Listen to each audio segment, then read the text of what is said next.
Hi everybody, it's Mr. Myers back here in my garage to give you the second of our Stagecraft kit lessons. This lesson is going to involve our wooden flat that we made last time. Today we are going to cover it with this, which is a piece of muslin fabric. Today's lesson should be less involved than last time, but I've got my camera set up. You are going to need some materials for this, so why don't I go over those now? For this project, you're going to need your completed wooden flat, the piece of muslin cloth from inside the Stagecraft kit, a stapler, either a hand stapler or a desk stapler will work, some sort of water-soluble glue, a cup of water, a mixing bowl, the 1.5-inch paintbrush from the Stagecraft kit, and a pair of scissors or a box cutter.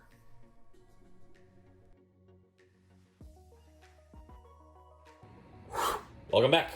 All right, so first things first, what we're going to need is this, our completed wooden flat from the last lesson. If you do not have this, you need to complete that lesson before you do this lesson. They go hand in hand. We are going to refer to this as the flat side or the front side throughout this lesson. So this side that does not have the corner braces is going to be referred to as our flat side or our front side. On this side, we shouldn't see any of the lap joints. Okay, all the joints should look nice and clean. We're also going to need this piece of fabric. We're going to essentially secure this over the front of this flat, and we're going to create ourselves a mock Broadway flat. There are two types of flats out there: Broadway flats, which stand up on their end like this on the ground, and then Hollywood flats, or sometimes what they're called television flats, which the wood lays flat against the ground and it looks more like a framed wall just out of 1x4 instead of 2x4s like a house.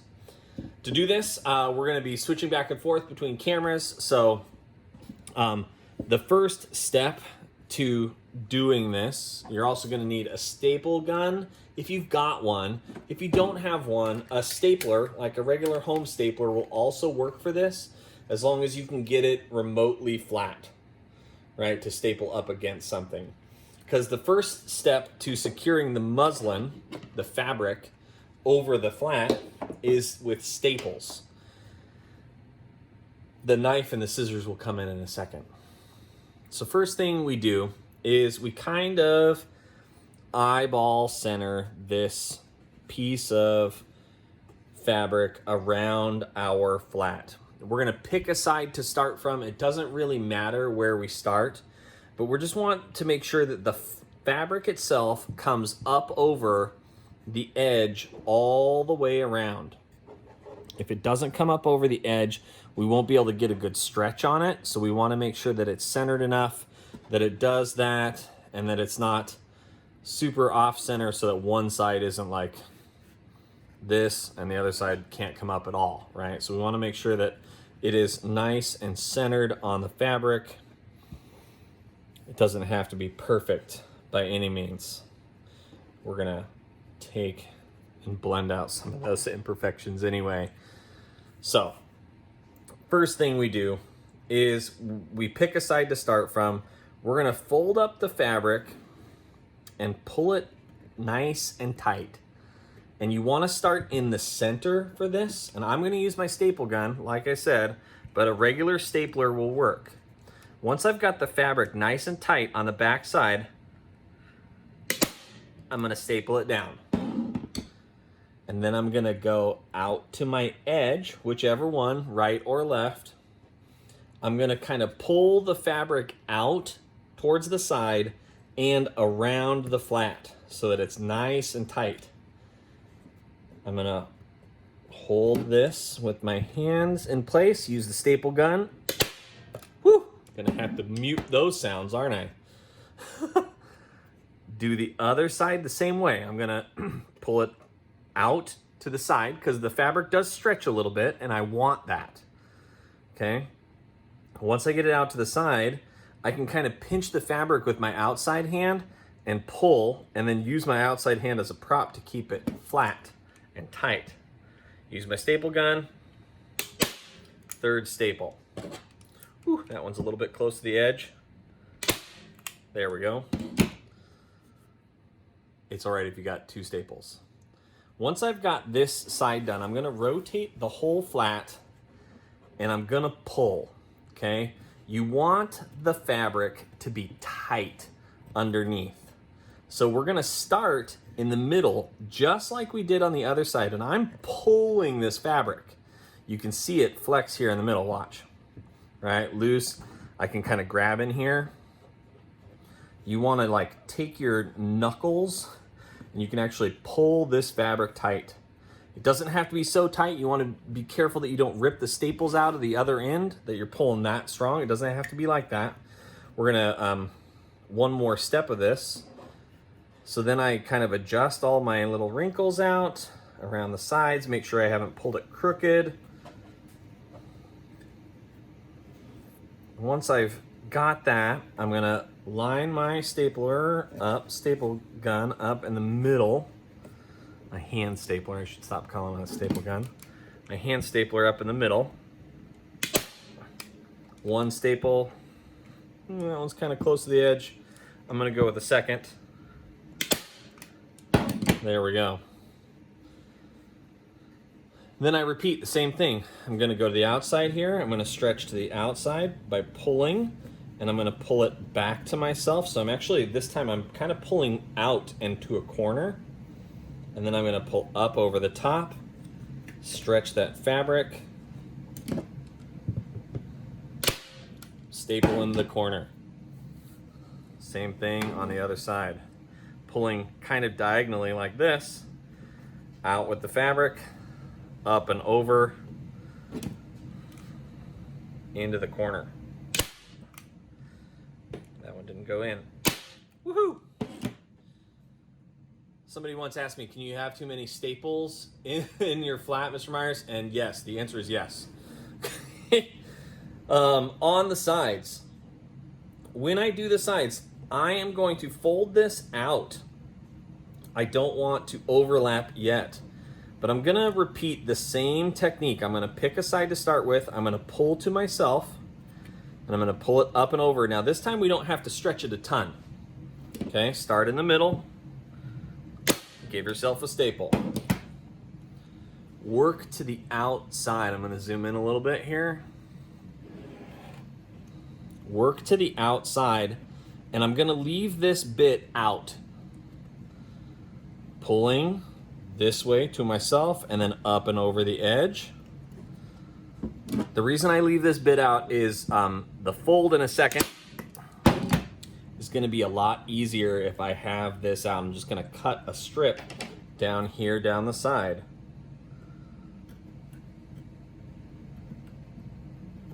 You can use scissors if yours are sharper than mine.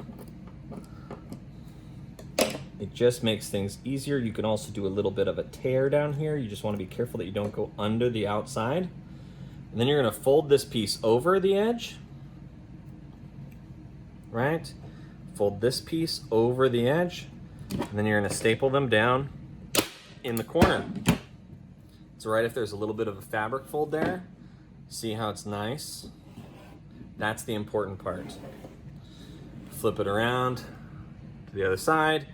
Do the same thing, pull, secure, staple, cut. Do the same thing on all 4 corners.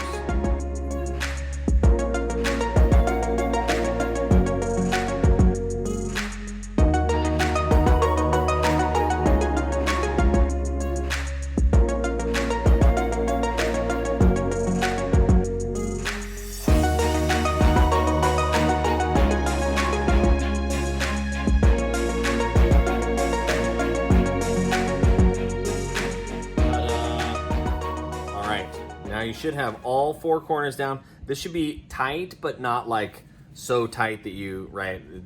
It just should be free of major looseness inside. The corners can be a little bit ugly for this project. When you're making actual Broadway flats, you want the corners to be really nice and clean.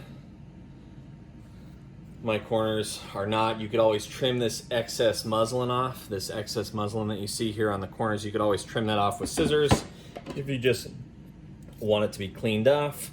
Be careful that you don't trim back too far, because that will make your staples looser if your staples don't have enough to grab onto. The next piece is going to involve a little bit of glue and a little bit of water. So you're going to want to use, you can use a lot of different types of glue. You can use like the regular type of white glue. You can use like a white craft glue. You can use wood glue. But if you got a wood glue that's water resistant, you don't want that, because you have to actually mix it with water.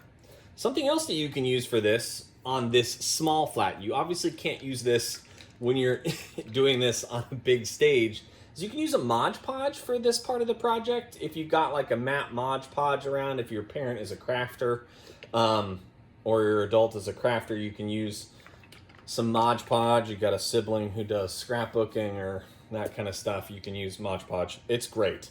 And this is actually what I'm going to use for this project. Give it a good shake.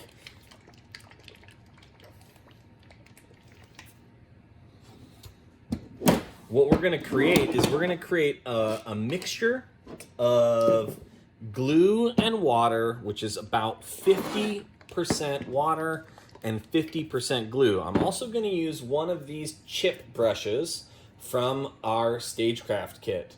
When we're done using this brush, the important part is to clean it out, because you're going to get glue in it and you've got to use it later on. So you're really going to want to rinse it in a sink really well so that the bristles don't have or have as little bit, a little remainder of glue as possible in it later. This is what's called putting the first coat on the flat. You use glue and water mixture because it helps stiffen the flat. The fabric, it'll stiffen it up a little bit, but it also leaves it, since it's watered down glue, it leaves it porous enough to accept paint, which is a project much later, all right? A project much later. So, first step is to mix your glue. I always use like a cup of water so that I can just kind of see how much water and how much glue I've got. Again, you want it to be about a 50-50 mix of whatever glue type material you're using. Ooh, this Mod Podge is old. So it's 50-50 means equal parts.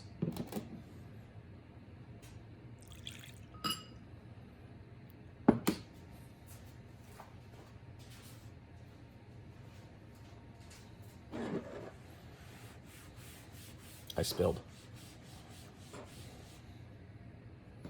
Okay, once you've got that, give it a good stir. Make sure that the water and glue mixture inside is nice and like thin, okay? It shouldn't be gloopy or gluey at all anymore. This is just a thin coat of this glue mixture. To stretch this fabric, we're gonna start in a corner and we're gonna work our way down and around, and we're gonna cover this whole piece of fabric. You don't want the glue on there so thick that it drips through, okay? You wanna avoid it dripping through. If you wanna have like a handy towel or a ShamWow available to clean up any kind of spills, that's also might be helpful. So here we go, we're gonna start in a corner, work our way down, cue the music.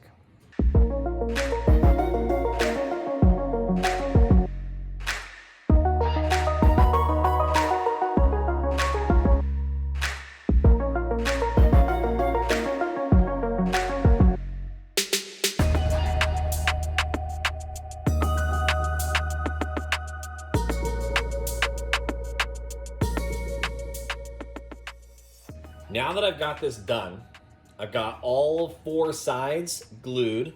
I've got a nice even coat across the whole thing. I'm gonna let this sit and dry. I want it to dry out completely, okay? I don't want it to be wet at all.